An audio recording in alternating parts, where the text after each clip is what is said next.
The clock struck midnight as Zara stepped through the automatic doors of City General Hospital. To anyone passing by, she looked like just another nurse starting her shift. Her uniform was perfectly pressed, her hair neatly pulled back, and her ID badge read Zara Kim, RN. But appearances can be deceiving. Zara wasn't human. She came from a world far beyond the stars, where her people had given up on natural childbirth centuries ago. On her planet, babies were made in laboratories, designed to be perfect without any pain or risk. Her species believed this was the smart way, the right way. They thought humans were foolish for still having babies the old-fashioned way. As she walked through the hospital corridors, Zara's mission was clear. She was here to study human reproduction and report back to her leaders. Her job was to gather evidence that would prove humans needed help, that their way of bringing children into the world was dangerous, messy, and needed to be stopped. The maternity ward was busier than she expected. Even at this late hour, nurses rushed between rooms, doctors checked on patients, and somewhere in the distance she could hear the sound that would haunt her dreams: a woman crying out in pain during labor. Zara pulled out a small device that looked like a regular tablet, but was actually advanced alien technology. She began recording everything she saw. Day 1 of observation, she whispered into the device. Human females willingly subject themselves to months of physical discomfort, followed by extreme pain, all to produce offspring with unpredictable genetic makeup. This behavior is illogical. Her first night was exactly what she expected. She witnessed 3 births, and each one seemed to confirm her beliefs. The women screamed, they cried, they suffered. The medical team rushed around trying to help, but it all seemed so chaotic compared to the calm, controlled process her people used. In one room, a young woman named Lisa had been in labor for 12 hours. Her face was red and sweaty, and she gripped her partner's hand so tightly that his knuckles turned white. "I can't do this anymore," Lisa sobbed. "It hurts too much." Zara watched from the doorway, taking notes on her device. Subject shows signs of extreme distress. Pain levels appear unbearable. This confirms our theory that natural birth is unnecessarily cruel. But then something happened that Zara didn't expect. The nurse, an older woman with kind eyes, sat down beside Lisa and spoke softly. "You're doing amazing, honey. Your body knows what to do. Just breathe with me."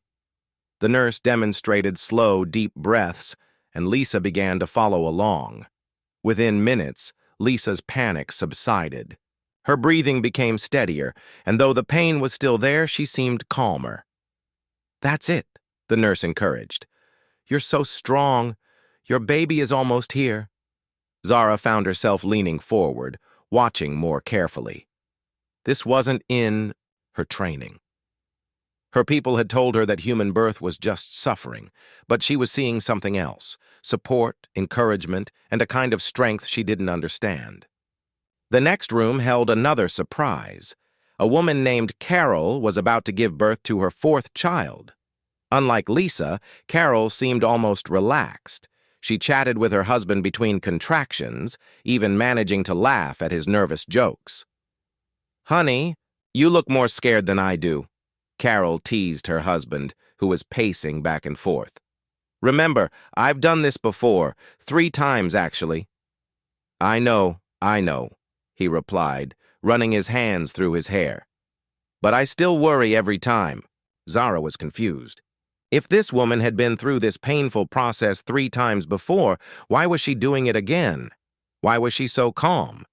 In her world, once they perfected the laboratory method, no one ever chose the painful way again. As the night wore on, Zara began to notice patterns she hadn't expected. Yes, there was pain, but there was also something else. The way partners held hands and whispered words of love.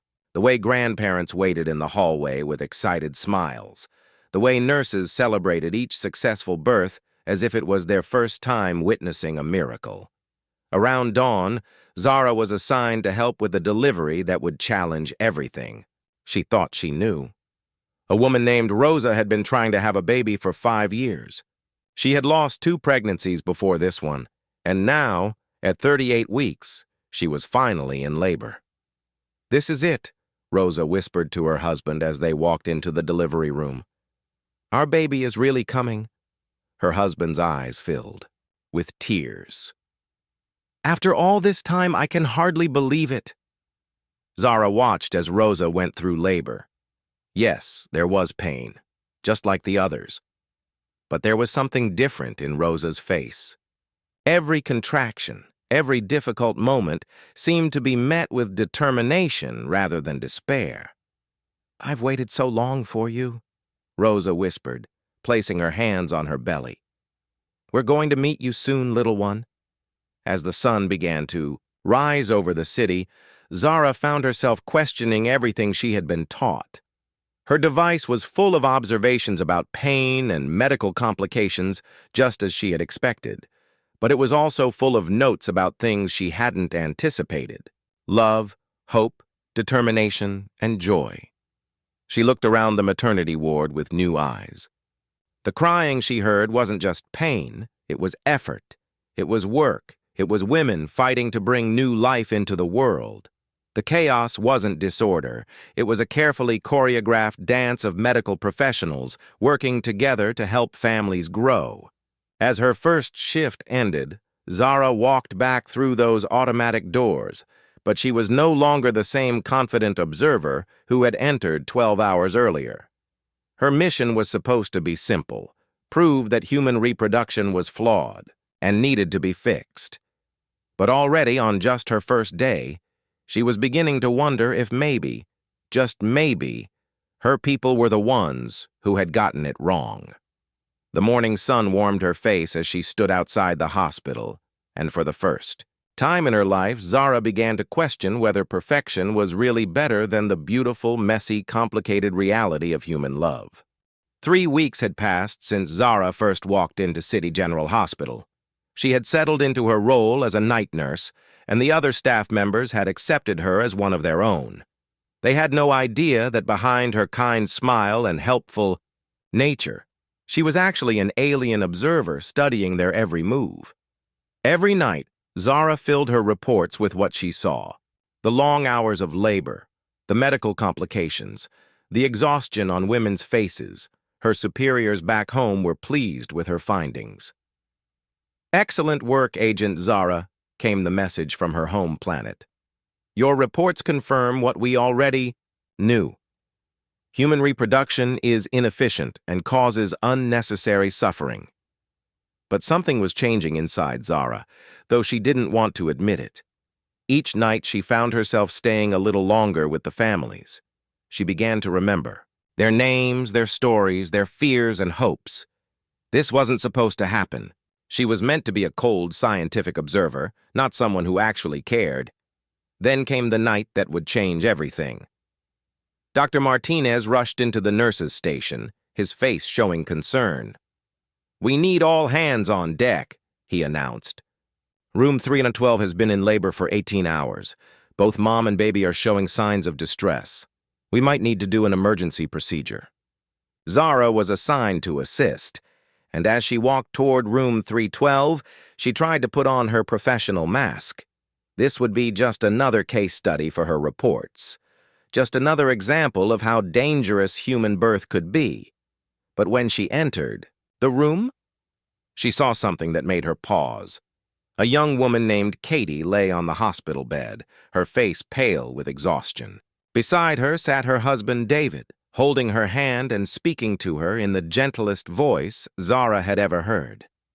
"You're the strongest person I know," David whispered to his wife. "You can do this.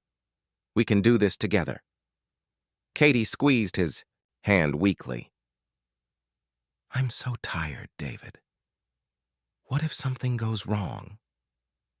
What if I can't protect our baby?" "Hey, look at me," David said, moving closer so their faces were just inches apart. "You've already protected our baby for 9 months.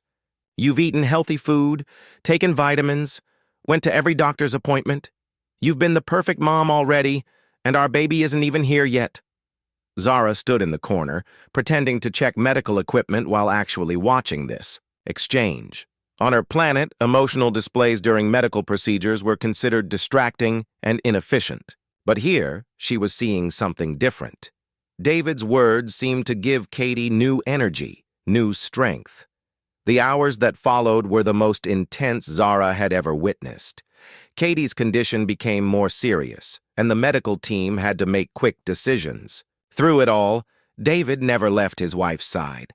When the doctors said they needed to perform an emergency surgery, Katie looked scared. "What if something happens to me?" she whispered. "What if I never get to hold our baby?" "Nothing is going to happen," David said firmly. "But if you're scared, then I'm scared too. We're in this together, remember? Just like we promised each other on our wedding day." As they prepared Katie for surgery, Zara found herself hoping, actually hoping, that both mother and baby would be okay. This feeling confused her. She wasn't supposed to hope for anything. She was supposed to observe and report, nothing more. The surgery took 2 hours. Zara waited outside with David, who paced the hallway like a caged animal. She watched him check his phone for the 100th time, probably looking at pictures of Katie or reading old text messages. She saw him stop at the hospital chapel and sit quietly for a few minutes, his lips moving in what she assumed was prayer. "Excuse me, Nurse Kim?" David approached her. "Have you heard anything? Any updates?" Zara looked into his eyes and saw something she had never seen before, pure, raw love mixed with fear. This man would do anything for his wife and unborn child. He would trade places with Katie if he could. He would take on all her pain if it meant keeping her safe. "The doctors are very good here," Zara heard herself saying. "They're taking excellent care of both Katie and your baby." "Thank you," David said, his voice breaking slightly. I love them so much. I can't imagine my life without them." Finally, Dr. Martinez emerged from the operating room with a tired but happy smile. "Congratulations," he said. "You have a healthy baby girl, and Katie is doing great." David's knees nearly gave out from relief. "Can I see them? Are they really okay?" "They're both perfect," the doctor assured him. "Give us a few minutes to get them settled, and then you can meet your daughter." Zara followed as they wheeled Katie to the recovery room. The baby was placed on Katie's chest, and what happened next would stay with Zara forever. Katie, still weak from surgery and medication, looked down at her daughter with an expression that Zara couldn't quite understand. It wasn't just happiness, though, that was part of it. It wasn't just relief, though Katie certainly felt that too. It was something deeper, something that seemed to transform Katie's entire being. Her face glowed with a light that came from somewhere inside her soul. "Hello, beautiful girl," Katie whispered to her baby. "I'm your mommy. I've been waiting so long to meet you." The baby, as if recognizing her mother's voice, opened her tiny eyes and looked directly at Katie. In that moment, something magical happened. The baby's little hand reached up and touched Katie's cheek, and both mother and daughter seemed to understand something that no words could express. David leaned over his wife and daughter, tears streaming down his face. "She's perfect. Katie, look what we made together. Look at our beautiful little miracle." "She was worth everything," Katie said softly. "Every moment of pain, every hour of worry, every sleepless night. It was all worth it. For this moment." Zara stood in the corner, her tablet forgotten in her hands. She was supposed to be taking notes about medical procedures and recovery times. Instead, she found herself wiping tears from her own eyes, tears she didn't even realize were falling. On her planet, babies were created in laboratories and delivered to their assigned families in sterile containers. There was no pain, no risk, no uncertainty. But watching Katie hold her daughter for the first time, Zara began to wonder if her people had given up something precious in their quest for perfection. As her shift ended that morning, Zara walked past the nursery window where baby girl Thompson slept peacefully. Katie and David sat beside the crib just watching their daughter breathe, pointing out how she had David's nose and Katie's chin. For the first time since arriving on Earth, Zara questioned whether her mission was right. Maybe the pain and risk of human birth wasn't a flaw that needed to be fixed. Maybe it was the price humans paid for something her advanced civilization had lost forever. The ability to love so deeply that you would risk everything for another person. That night, Zara wrote a very different report than usual. For the first time, she didn't focus only on the medical complications and inefficiencies. Instead, she found herself writing about love, sacrifice, and the incredible strength she had witnessed in one ordinary human couple who had become parents against all odds. After witnessing Katie and David's birth story, Zara found herself drawn to a part of the hospital she had never visited before, the Neonatal Intensive Care Unit, or NICU, as the staff called it. This was where the tiniest babies fought their biggest battles, and Zara thought it would provide perfect evidence for her reports about the dangers of human reproduction. The NICU was unlike anywhere else in the hospital. It was quieter, with soft lighting and the gentle hum of machines keeping tiny lives stable. Rows of incubators held babies so small they looked more like fragile dolls than human beings. Some were connected to breathing tubes. Others had feeding tubes, and all of them were monitored by machines that beeped and flashed throughout the day and night. "First time in the NICU?" asked Nancy, the head nurse, as she noticed Zara looking around, with wide eyes. "Yes," Zara replied. "It's different than I expected." Nancy smiled sadly. "It's the hardest place to work in the hospital, but also the most rewarding. These little fighters teach us something new every day about strength and hope." Zara was assigned to help care for the premature babies, and her first case was a tiny girl named Lily. Born at just 26 weeks, Lily weighed barely 2 pounds and was no bigger than Zara's hand. According to the medical charts, babies born this early had many challenges ahead of them. Zara's scientific mind immediately categorized this as evidence of human reproduction's flaws. But then she met Lily's parents, Robert and Amanda. Every morning at exactly 7 o'clock, Robert and Amanda arrived at the hospital.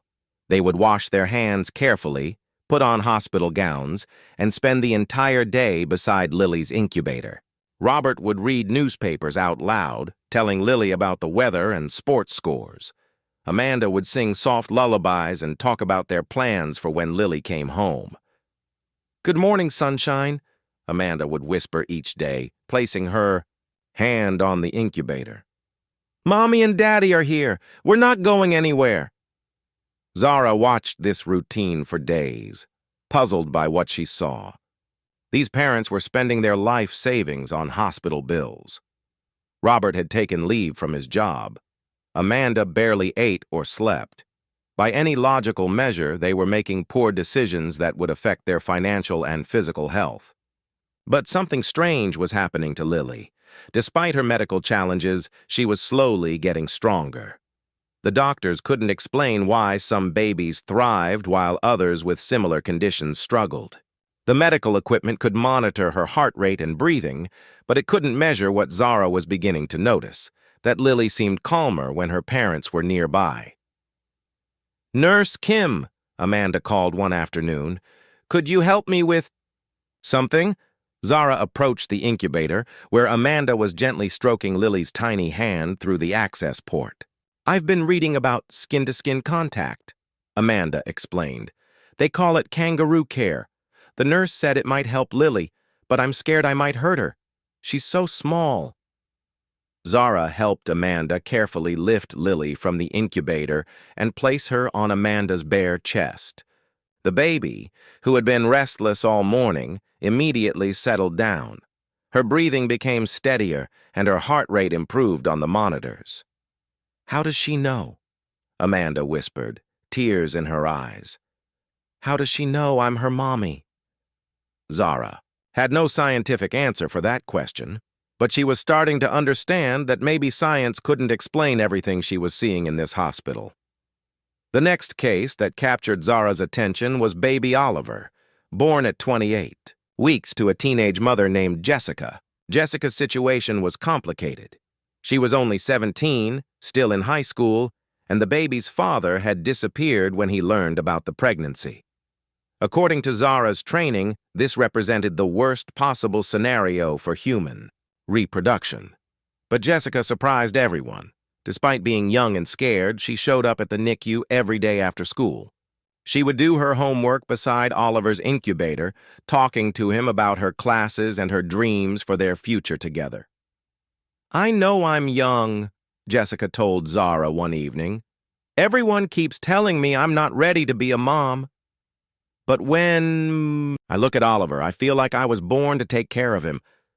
Does that sound crazy?" Zara looked at this teenager who had given up parties and normal high school experiences to spend her evenings in a hospital. "No," she heard herself saying. "It doesn't sound crazy at all." Jessica's mother, Linda, often came to the hospital, straight from her job as a waitress. She would bring dinner for Jessica and sit quietly beside her daughter and grandson. "I was scared when Jessica told me she was pregnant," Linda admitted to Zara one night. "I thought it would ruin her life. But watching her with Oliver, she's becoming the strongest person I know. This baby didn't ruin her life. He's giving her purpose." The most challenging case Zara encountered was baby Grace, born with a serious heart condition. The doctors had explained to her parents, Tom and Rachel, that Grace would need multiple surgeries and might face lifelong health challenges. They offered the option to withdraw care, suggesting it might be more merciful. Tom and Rachel asked for time to think. Zara expected them to make the logical choice, to avoid years of medical bills, hospital visits, and uncertainty. Instead, they returned the next morning with a decision that shocked her. "We want to do everything possible," Rachel told the doctors. "Grace is our daughter. We don't care how hard it gets or how much it costs. We love her exactly as she is." Over the following weeks, Zara watched Tom and Rachel navigate Grace's medical journey. There were good days when Grace seemed to improve, and scary days when alarms went off and medical teams rushed to her bedside. Through it all, her parents never wavered in their commitment. "People keep asking us if we regret having her," Tom told Zara during one of his late-night vigils. "They don't understand.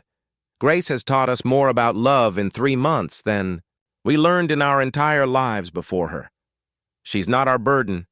She's our greatest blessing." One night, as Zara was checking on the babies, she witnessed something that would stay with her forever. Little Grace had just come through another surgery, and her parents were finally allowed to hold her. As Rachel carefully cradled Grace against her chest, the baby opened her eyes and seemed to look directly at her mother. "Hello, beautiful girl," Rachel whispered. "Mommy's here. You're so brave, so strong. We're going to get through this together." Grace's tiny hand moved slightly, as if trying to reach for her mother's face. In that moment, Zara saw something that defied all her scientific training. Pure love flowing between a mother and child, love that existed despite medical challenges, financial hardship, and an uncertain future. As her shift ended that night, Zara found herself standing in the NICU hallway, looking through the windows at all the tiny babies fighting for life. Each incubator held not just a premature infant, but a story of parents who had chosen love, over logic, hope, over fear, commitment, over convenience. Her tablet was full of notes about medical complications and statistical outcomes, but her heart was full of something entirely different, an understanding that the human capacity to love unconditionally was perhaps the most powerful force she had ever witnessed. For the first time since arriving on Earth, Zara began to wonder if her species had made a terrible mistake when they eliminated the messy, unpredictable, beautiful chaos of natural reproduction. Maybe the pain and uncertainty weren't flaws to be corrected. Maybe they were the very things that made human love so extraordinary. After 2 months at City General Hospital, Zara had seen dozens of births and countless families. She thought she understood human reproduction now, the joy, the pain, the love, and the hope. But nothing could have prepared her for the case that would truly change her heart forever. It was a rainy Tuesday night when Carmen Rivera was brought into the emergency room. She was 7 months pregnant and in premature labor. Carmen was alone, frightened, and speaking rapidly in Spanish to anyone who would listen. The other nurses looked around helplessly, trying to find someone who could translate. "I can help," Zara said, stepping forward. Her alien technology allowed her to understand and speak any human language perfectly. "What's wrong? What's she saying?" Carmen grabbed Zara's hand tightly. "Please, you have to help me," she said in Spanish. "My baby is coming too early. I don't have anyone. The father left when he found out I was pregnant. I'm all alone." Zara translated for the medical team, but as they rushed Carmen to the delivery room, she found herself staying close to this frightened woman. There was something about Carmen's situation that reminded Zara of her own feelings of being alone on an alien world. "What's your name?" Carmen asked in broken English, still gripping Zara's hand. "I'm Zara. I'm a nurse here. You're going to be okay." "Zara," Carmen repeated, as if testing the name. "Thank you for staying with me. I was so scared they wouldn't understand what I was trying to say." As the medical team prepared Carmen for an emergency delivery, Zara learned more about her story. Carmen had come to America 2 years ago, hoping to build a better life. She worked 2 jobs to support herself and send money back to her family in Honduras. When she became pregnant, her boyfriend disappeared, leaving her to face everything, alone. "I clean office buildings at night and work at a laundry during the day," Carmen explained through her labor pains. "I saved every penny I could for the baby, but it's still not enough. I don't know how I'm going to manage." Zara watched Carmen go through labor with no partner to hold her hand, no family to encourage her, no support system at all.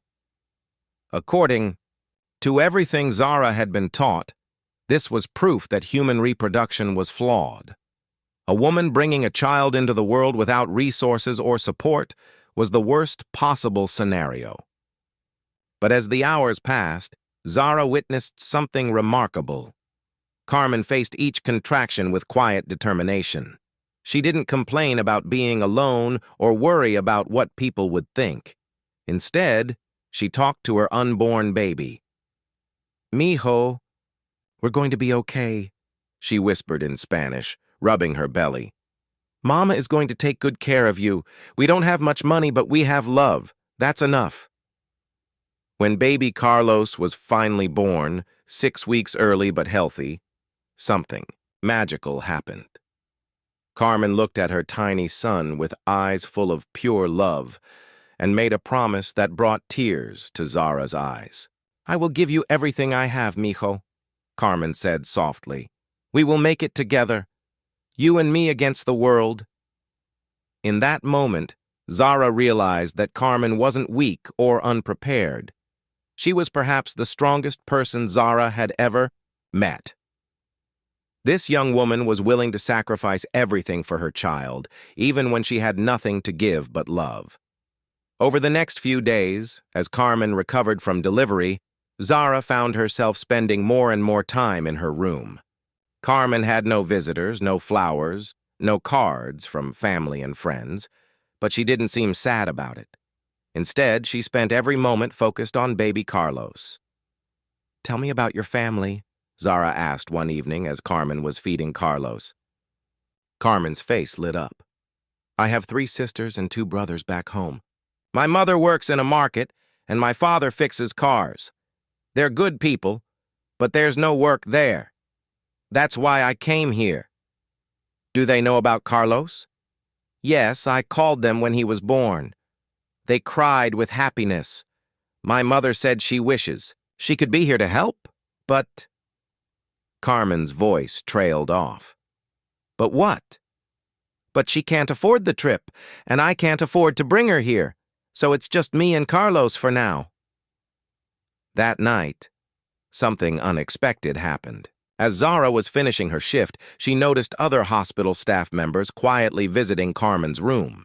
Nancy from the NICU brought a bag of baby clothes that her own children had outgrown.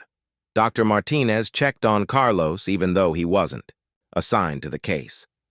The cleaning lady, Maria, brought Carmen homemade soup and sat with her during lunch break. "What's happening?" Zara asked Nancy. "Word got around about Carmen's situation," Nancy explained. "None of us speak much Spanish, but we all know what it's like to need help. This hospital is like a family, and Carmen is part of our family now." Zara watched in amazement as this group of strangers created a support network for Carmen and Carlos. They didn't do it because they had to. They did it because they wanted to. This wasn't something that existed on Zara's planet, where everyone took care of only their assigned responsibilities. The breakthrough moment came 3 days later. Carmen was scheduled to go home, but she had no car seat for Carlos and no money to buy one. She sat on her hospital bed, holding her baby and trying not to cry. "I can take the bus," she said, when the nurse explained she needed a car seat. "It's okay." "No, it's not okay," Zara heard herself saying. "Wait here." Zara left the hospital and drove to the nearest baby store. She bought not just a car seat, but a stroller, diapers, baby clothes, and formula. When she returned to Carmen's room with bags full of supplies, Carmen stared in shock. "I can't accept this," Carmen said, tears streaming down her face. "You've already done so much." "Yes, you can," Zara replied firmly. "Let me help you." As Carmen packed up to leave the hospital, she turned to Zara with gratitude shining in her eyes. "You saved us, you know. Not just medically, but in every way. I don't know what Carlos and I would have done without your kindness." That simple sentence hit Zara like lightning. Carmen wasn't thanking her for doing her job, she was thanking her for caring. For the first time in her life, Zara had connected with someone not as an observer or a scientist, but as one being caring for another. "Carmen," Zara said softly, "you didn't need saving. You're the strongest person I've ever met. Carlos is lucky to have you as his mother." After Carmen and Carlos left the hospital, Zara found herself thinking about them constantly. She had crossed a line from observer to participant, from scientist to friend. Her reports to her home planet became shorter and less detailed, while her thoughts became fuller and more complex. That weekend, Zara did something she had never done before. She visited Carmen at her small apartment. She brought groceries and more baby supplies, but more importantly, she brought companionship. "You came," Carmen said, opening the door with Carlos in her arms. "I hoped you would, but I didn't want to ask." They spent the afternoon together, with Zara helping Carmen with baby care and Carmen teaching Zara simple phrases in Spanish. As the sun set, they sat together on Carmen's small couch, watching Carlos sleep peacefully in his new crib. "Zara," Carmen said quietly, "can I ask you something?" "Of course." "Why did you help us? You barely knew us." Zara thought for a long moment before answering. Because when I looked at you and Carlos, I saw something beautiful. Love that doesn't depend on perfect circumstances. Strength that comes from the heart, not from having everything figured out." Carmen smiled. "You're going to be a wonderful friend to Carlos as he grows up." In that moment, Zara realized that she had found something her advanced civilization had lost centuries ago: the ability to form deep, meaningful connections with others. She wasn't just observing human reproduction anymore, she was experiencing human community, human friendship, and human love. Her mission was supposed to prove that humans needed help fixing their flawed reproductive system. Instead, she was learning that maybe her own people were the ones who needed help remembering what it meant to truly care for one another. 3 months had passed since Zara first arrived at City General Hospital. Her mission was supposed to last only 30 days, but she had requested multiple extensions from her superiors. Each time, she told them she needed more data, more observations, more evidence. But the truth was, she couldn't bring herself to leave. It was a sunny Saturday morning when Zara found herself in the hospital's family garden for the first time. She had always avoided this area before, thinking it was irrelevant to her research. But today, something drew her outside into the fresh air and blooming flowers. The garden was alive with activity. New parents walked slowly along the paths, getting their first taste of fresh air after days in the hospital. Grandparents sat on benches, making phone calls to share good news with distant relatives. Children played quietly while their parents held newborn siblings. In the center of the garden, Zara noticed a large family gathered around a picnic table. 3 generations were celebrating together, from a great-grandmother with silver hair to a baby who couldn't have been more than a week old. Balloons floated in the breeze, and someone had brought a cake decorated with pink roses. "Excuse me," Zara approached an older woman who seemed to be organizing the celebration. "Is everything okay? Do you need any help?" The woman smiled warmly. "Oh, how sweet of you to ask. We're celebrating our newest family member." She pointed to a young woman holding a tiny baby. "That's my granddaughter Isabella, and she just had our first great-grandbaby, little Anna." Zara watched as 4 generations of women passed baby Anna from person to person. The great-grandmother, despite her shaking hands, held Anna with practiced ease. "I've been waiting 92 years to meet you, little one," she whispered. Isabella's mother took photos of every moment, tears streaming down her face. "Mom, do you remember when Isabella was this small?"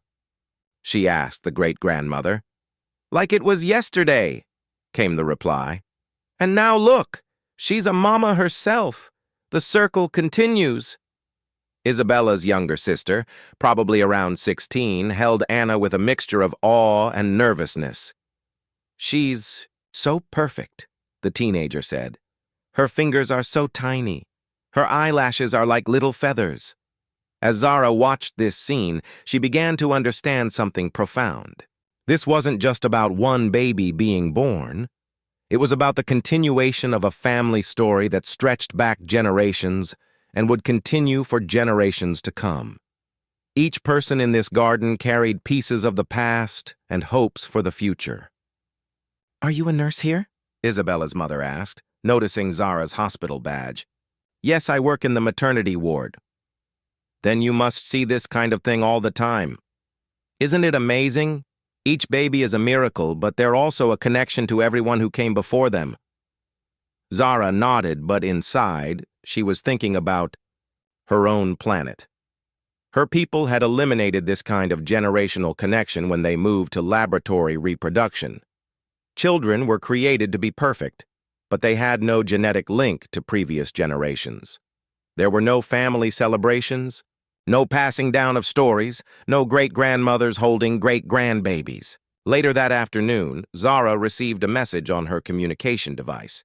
It was from her superior back home, Commander Vex. "Agent Zara, your mission was scheduled to conclude weeks ago. We need your final report immediately. The Council is ready to make decisions about human intervention based on your findings." Zara stared at the message for a long time. She knew what her superiors expected: evidence that human reproduction was flawed and needed to be stopped. They wanted statistics about pain, complications, and inefficiencies. They wanted proof that their perfect laboratory system was superior. But as she sat in the garden, watching the Johnson family celebrate new life, Zara realized she couldn't give them what they wanted. Not because she didn't have the data, but because the data didn't tell the whole story. That evening, Zara visited Carmen and baby Carlos at their apartment. Carlos was now 3 months old and growing strong. Carmen had found a better job with health insurance, and she had made friends with other mothers in the neighborhood. "Look how big he's getting," Carmen said proudly, holding Carlos up for Zara to see. "He's starting to smile now. Watch this." Carmen made funny faces at Carlos, and he responded with the biggest, most beautiful smile Zara had ever seen. "He recognizes you," Zara observed. "He knows you're his mother." "Of course he does," Carmen laughed. "We've been together since the very beginning. Before he was even born, we were a team." As they sat together, Carlos fell asleep in Carmen's arms. Carmen began to hum a lullaby in Spanish, the same song her own mother had sung to her as a child. "Carmen," Zara said quietly, "do you ever regret having Carlos? I mean, your life is much harder now. You work constantly. You have no money for yourself. You rarely sleep." Carmen looked at Zara with surprise. "Regret Carlos? Never. Yes, my life is harder, but it's also better. Before Carlos, I was just surviving. Now I'm living. Everything I do has meaning because I'm doing it for him. But what about your dreams? Your plans for your own life?" "Carlos is my dream now," Carmen said simply. "When I look at him, I see infinite possibilities. Maybe he'll be a doctor or a teacher or an artist. Maybe he'll find a cure for cancer or write beautiful poems. I don't know what he'll become, but I know he'll be amazing because he's mine." That night, Zara returned to her small apartment and sat down to write her final report. She stared at the blank screen for hours, knowing that her words would determine the fate of human reproduction. Her people had the technology to stop natural human birth completely. They could force humans to use their laboratory system, eliminating all the pain and uncertainty that came with natural pregnancy and delivery. But would that be right?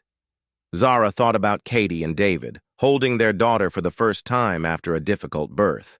She remembered the parents in the NICU, spending every moment with their premature babies, willing them to live through sheer love alone. She pictured Carmen, promising her newborn son that they would face the world together. She recalled the Johnson family in the garden, celebrating the continuation of their genetic and emotional legacy. Finally, Zara began to type. "After extensive observation of human reproductive practices, I must report findings that contradict our initial assumptions. While it is true that human reproduction involves pain, risk, and unpredictability, these are not flaws to be corrected. They are essential elements of a process that creates something our advanced civilization has lost: the capacity for unconditional love and the willingness to sacrifice everything for future generations. Human mothers and fathers don't just create babies. They create bonds that last lifetimes.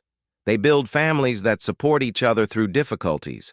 They form communities that care for the vulnerable. They pass down wisdom, stories, and love from one generation to the next. Our laboratory system produces perfect specimens, but human reproduction produces something far more valuable: beings who understand love, sacrifice, hope, and connection. The pain of childbirth is not a bug in the system. It's a feature that creates some of the strongest bonds in the universe. I recommend that we do not interfere with human reproduction. Instead, we should study it to learn what we might be able to recover of our own lost humanity." Zara finished her report and prepared to send it, knowing it would end her career as a scientific observer. But she didn't care. She had found something more important than career advancement. She had found a purpose. The next morning, Zara made a decision that surprised even herself. She submitted a request to remain on Earth permanently, not as an observer, but as a participant in human society. She wanted to help more families like Carmen and Carlos. She wanted to be part of the beautiful, messy, complicated miracle of human reproduction. As she walked through the hospital one final time as an alien agent, Zara smiled at the sounds around her. Babies crying, mothers laughing, fathers talking excitedly on phones to share good news. It was chaotic, inefficient, and completely unpredictable. It was perfect. Her mind hadn't just changed. It had been open to possibilities she never knew existed. The alien woman who had come to Earth convinced that human reproduction was flawed was leaving as someone who understood that the real flaw was in trying to make love and family creation too perfect, too controlled, too safe. Some things, Zara had learned, were meant to be beautifully imperfect.